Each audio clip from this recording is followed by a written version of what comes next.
Welcome back to CodeChef. What if your program could make decisions, like checking if a user passed or failed, or whether a number is even or odd? That's exactly what the if and if-else statements in Java let you do. Make your code think before it acts. Think of it like crossing the street. If the light is green, you walk. Else, you wait.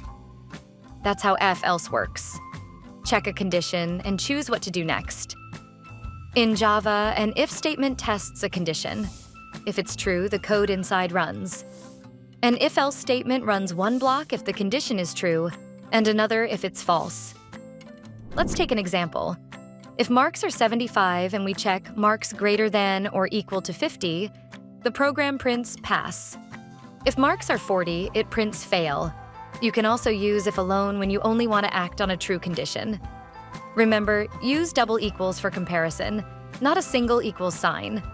And always wrap your condition in parentheses. Now it's your turn. Try the CodeChef practice problem, pass or fail. You'll write a simple program that uses if-else to decide a student's result. Today, you learned how Java makes decisions using if and if-else statements. If checks a condition, and if-else chooses between two outcomes. Keep practicing, keep coding, and remember, code. Debug, repeat. Build mastery with CodeChef.